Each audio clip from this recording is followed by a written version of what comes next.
आप बोलते क्यों, यह भी खूब रही। बोलने भी ना दोगे। अगर मैं चुप रहूं तो तुम पूछोगे आप चुप क्यों।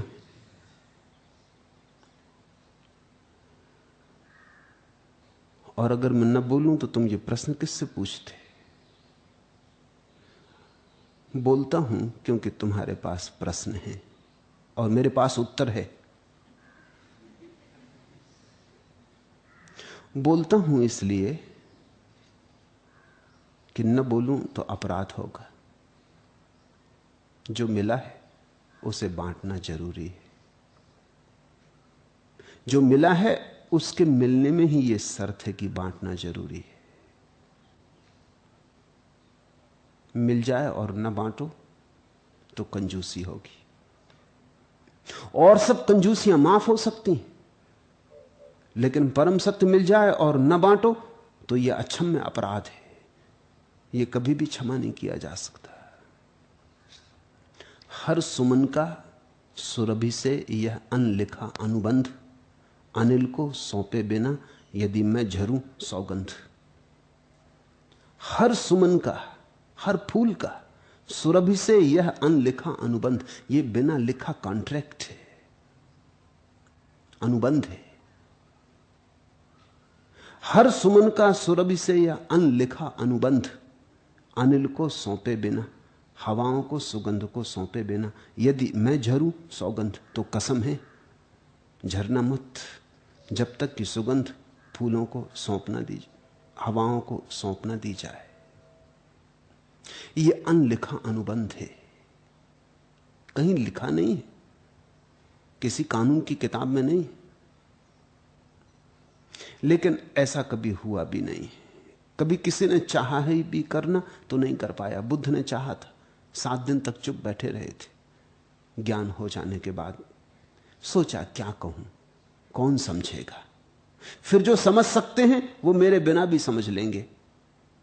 100 में कोई एक आध, 99 तो ऐसे हैं कि मैं कहूंगा कहूंगा कहता रहूंगा और वो ना समझेंगे। क्या सार। वो 7 दिन चुप बैठे रहे। कथा मिथी है। ब्रह्मा सारे देवताओं को लेकर बुद्ध के चरणों में आए और कहा आप बोलें।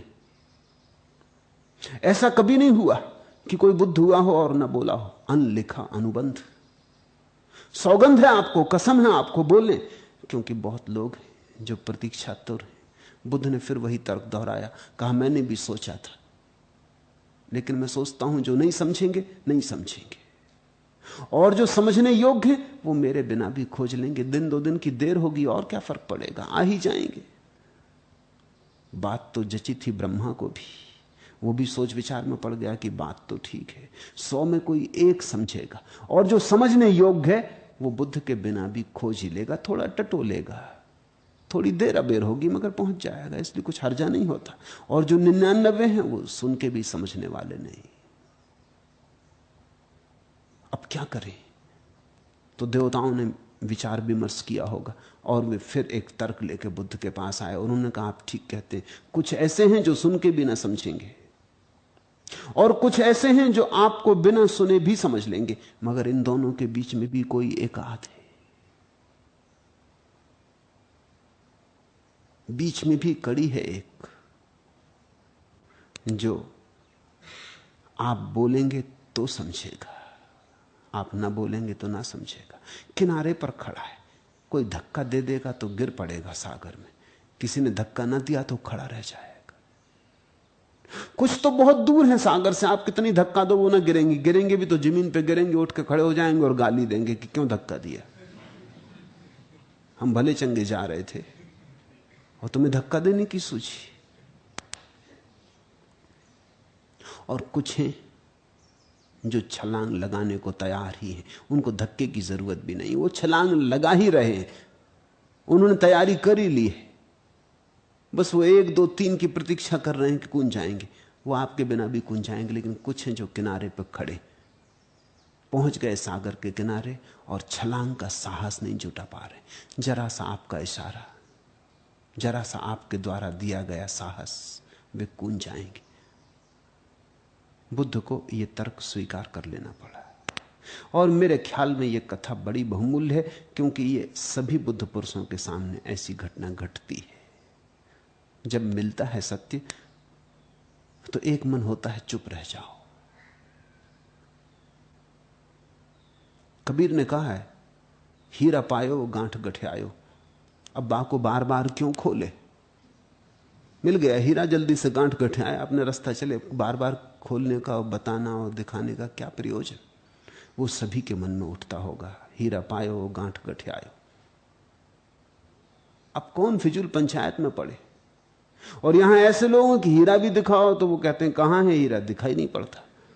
हीरा भी दिखाओ तो वो कहते हैं पता नहीं हीरा होगा कि नहीं होगा। उन्होंने कभी हीरे तो देखे नहीं। वो कहते हैं होगा, कंकड़ रंगीन पत्थर होगा। और कौन जाने ये आदमी धोखा दे रहा है कि लूटने आया कि क्या मामला है। कि कहेंगे चलो भी बहुत हीरे देख ली, हीरे होते नहीं, सिर्फ सपने। ईश्वर, आत्मा, निर्वाण, मोक्ष होते थोड़ी, बातचीत है। किसी और को उलझाना, हम बहुत समझदार हैं, हमें ना उलझा सकोगे। तो क्या फायदा? कबीर कहते हैं हीरा पायो गांठ गठियायो। अपना रास्ते पे चले, बात खत्म हो गई, अपनी बात खत्म हुई। लेकिन कबीर भी चुप न रह पाए। गांठ को खोल खोल के दिखाना पड़ा। कभी कभी ग्राहक आ जाते, कभी कभी ऐसे लोग आ जाते जिन्हें हीरा दिखाना ही पड़ेगा। न दिखाओगे तो तुम भीतर ही भीतर खुद अपराध भाव से गड़े जाओगे। इसलिए बोलता हूं, जाओ ओ मेरे शब्दों के मुक्ति सैनिकों जाओ, जिन जिन के मन का देश तक है गुलाम, जो एक छत्र सम्राट स्वार्थ के शासन में पिस रहे अभी हैं सुबह शाम, घेरे हैं जिनको रूढ़िग्रस्त चिंतन की ऊंची दीवारें, जो बीते युग के संसारों की सरमाएदारी का शोषण सहते हैं बेरोकथाम, उन सब तक नई रोशनी का पैगाम आज पहुंचाओ, जाकर उनको इस क्रूर दमन की कारा से छुड़वाओ। जाओ ओ मेरे शब्दों के मुक्ति सैनिकों जाओ। बोलता हूं कि तुम मुक्त हो सको, बोलता हूं कि तुम बंधे हो न मालूम कितने प्रश्नों की जंजीरों से, बोलता हूं कि वे जंजीरें टूट सके, किसी उत्तर की तुम्हें झलक भी दिखाई पड़ जाए, तुम्हारी आंख जरा आकाश की तरफ उठ जाए। तुम जमीन पर गड़ाए चल रहे हो जन्मों जन्मों से, तुम भूल ही गए हो कि आकाश भी है। बोलता हूं कि तुम्हें याद आ जाए कि तुम्हारे पास पंख हैं जिनका तुमने उपयोग ही नहीं किया। तुम उड़ सकते थे और नहीं उड़े, तुम उड़ने को ही बने थे और तुम नहीं उड़े। उड़कर ही तुम्हारी नियति पूरी हो सकती थी, और तुम जमीन पर घसीट रहे हो। तुम घसीटने के लिए बने नहीं हो। आकाश ही तुम्हारा गंतव्य, लक्ष्य। इसलिए बोलता हूं,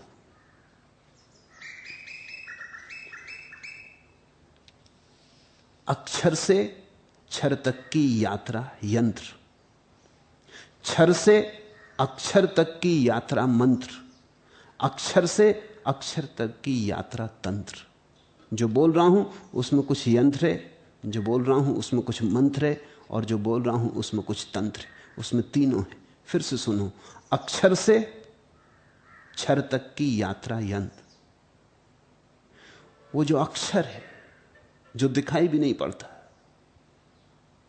जिसकी कोई सीमा नहीं, जो शाश्वत सनातन है, उसको जब हम सीमा में उतारते, शब्द में बांधते, तो यंत्र पैदा होता है। विज्ञान वही है। मैं तुमसे जो बोल रहा हूं उसमें कुछ विज्ञान है,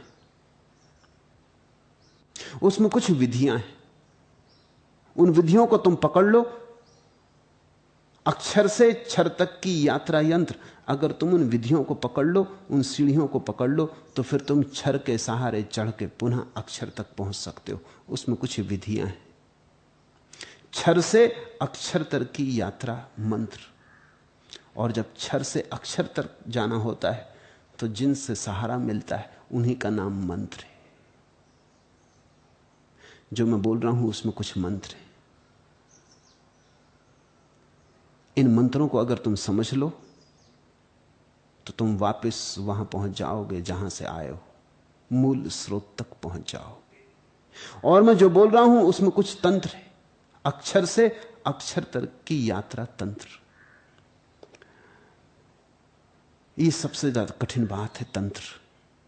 यंत्र भी समझ में आता, ऊपर से नीचे उतरना यंत्र, नीचे से ऊपर जाना मंत्र, ऊपर से ऊपर जाना तंत्र। पृथ्वी से आकाश की तरफ जाना मंत्र, आकाश से पृथ्वी की तरफ आना तंत्र, आकाश से और बड़े आकाशों की तरफ जाना, पूर्णता से और बड़ी पूर्णताओं की तरफ जाना, शून्य से और महाशून्यों की तरफ जाना तंत्र। तीनों हैं। किन्हीं के काम के लिए यंत्र है, अभी विधि जरूरी है, उनके लिए विधि दे रहा हूं। किन्हीं के लिए मंत्र जरूरी है, उनके लिए विधि आवश्यक नहीं, प्रार्थना काफी है, भाव काफी। फिर कुछ ऐसे भी हैं जिन्हें न प्रार्थना की जरूरत है न ध्यान की विधियों की जरूरत है, उनके लिए अष्टावक्र के सूत्र दे रहा हूं। यह तंत्र है, अक्षर से अक्षर तक की यात्रा तंत्र। श्रवण मात्रेण, न कोई विधि न कोई मंत्र, मात्र सुन लिया हो गया। तीनों तरह के लोग यहां हैं, कुछ तांत्रिक, कुछ यांत्रिक, कुछ मांत्रिक, तीनों तरह के लोग यहां हैं। तीनों के लिए बोल रहा हूं। जब भक्ति पर बोलता हूं तो मंत्र पर बोलता हूं, जब पतंजलि और योग पर बोला तो यंत्र पर बोला, अष्टावक्र पर बोल रहा हूं या लाओत्सु पर बोला तो तंत्र पर बोला। बोलना जरूरी है क्योंकि तुमने अभी सुना नहीं। तुम सुन लो तो मेरा काम पूरा हो जाए।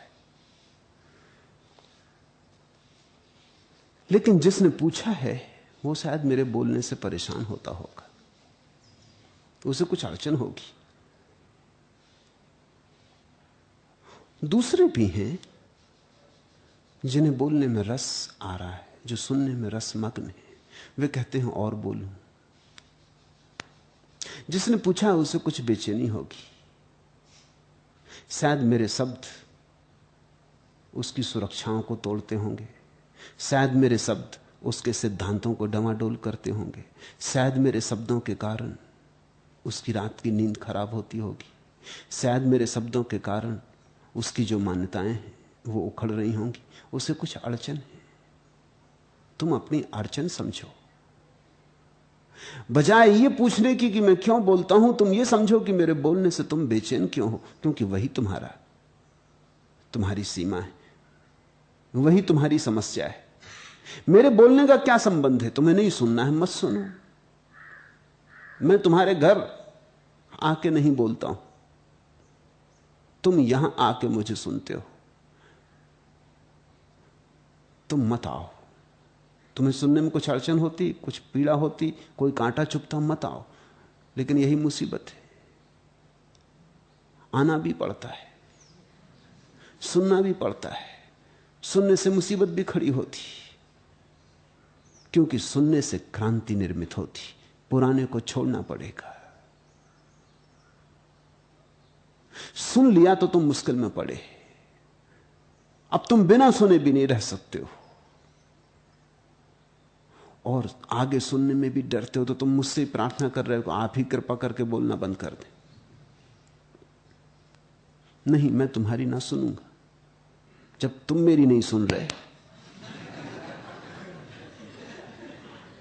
तो मैं तुम्हारी सुनूं। तुम मेरी सुन लो तो मैं भी तुम्हारी सुन लूं। तुम अगर सुन लो जो मैं कह रहा हूं तो मुझे बोलने की जरूरत न रह जाए, फिर बिना बोले भी काम हो जाए, फिर शून्य से भी बात हो जाए, फिर अक्षर से अक्षर, शून्य से शून्य, मौन से मौन का भी मिलन हो जाए। सुन लो तुम तो। वे भी हैं जो सुनते रहना चाहते, वे भी हैं जो मैं चला जाऊंगा तो पछताएंगे, वे भी हैं जो मैं चुप हो जाऊंगा तो रोएंगे। वे तुम्हारे बोल, वे अनमोल मोती, वे रजत क्षण, वह तुम्हारे आंसुओं के बिंदु, वे लौने सरोवर, बिंदुओं में प्रेम के भगवान का संगीत भर भर। बोलते थे तुम, अमर रस घोलते थे तुम, हठीले पर हृदय पट्टार हो गए कभी मेरे, हो पाए कभी मेरे न गीले, ना अजी मैंने सुने तक भी नहीं प्यारे। तुम्हारे बोल बोल से बढ़कर बजा मेरे हृदय में सुख क्षणों का ढोल। वे तुम्हारे बोल वे भी हैं, उनके लिए ही बोल रहा हूं। जिनको सुनने में अड़चन है वे ना सुने, सुविधा है उनके लिए, ना सुने। अगर नहीं सुनने से कठिनाई है, सुनना ही पड़ेगा, तो फिर हृदय खोल के सुन लें, फिर कंजूसी से ना सुने। मैं तो बोल रहा हूं उनके लिए जिनके हृदय में कुछ अमृत घुलता है। वे तुम्हारे बोल, वे अनमोल मोती, वे रजत क्षण, बिंदुओं में प्रेम के भगवान का संगीत भर भर। बोलते थे तुम अमर रस घोलते थे, पर हृदय पट तार हो पाए कभी मेरे न गीले। उनके लिए बोलता हूं जिनके हृदय पट के तार अभी भी गीले नहीं हो पाए, लेकिन जो गीले करने को तत्पर है, जो रंगे जाने को तत्पर है, जिनकी तैयारी है। अड़चने हैं अनंत कालों की, जन्मों जन्मों की, बाधाएं हैं संस्कारों की, लेकिन जो तैयार है आज नहीं कल, जो रंगे जाएंगे, बोलता हूं उनके लिए। और उनके हृदय की स्थिति ऐसी है कि जो वे सुन रहे हैं उसे चाहे ना भी सुन पाते हो तो भी उनके हृदय में सुख का एक ढोल बजता है। ना अजी मैंने सुने तक भी नहीं प्यारे, तुम्हारे बोल बोल से बढ़कर बजा मेरे हृदय में सुख क्षणों का ढोल। वे तुम्हारे बोल, और वह ढोल बजने लगे तो चाहे तुमने सुना नहीं सुना कोई अंतर नहीं पड़ता, क्योंकि उसी परम सुख की तरफ यात्रा है। ढोल बजने लगा सुख का तो बात हो गई। ये शब्द नहीं है, ये तुम्हारे भीतर पड़ी हुई बांसुरी को बजाने का उपाय है। ये शब्द नहीं है, ये तुम्हारे भीतर पड़ी वीणा को छेड़ने का उपाय है। तुम एक संगीत लेकर आए हो, उसको बिना बजाए मत चले जाना। तुम एक गीत लेकर आए हो, उसे बिना गाए मत चले जाना।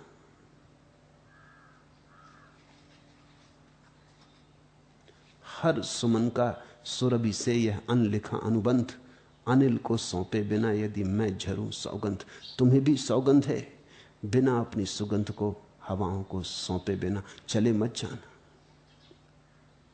सुनना हो सुनो, ना सुनना हो ना सुनो,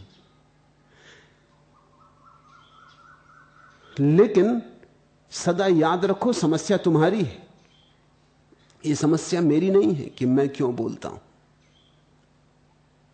मैं बोलता हूं क्योंकि पक्षी क्यों बोलते, मैं बोलता हूं क्योंकि फूल क्यों बोलते, मैं बोलता हूं क्योंकि सूरज की किरणें क्यों बोलती, मैं बोलता हूं क्योंकि परमात्मा चारों तरफ बोल रहा है।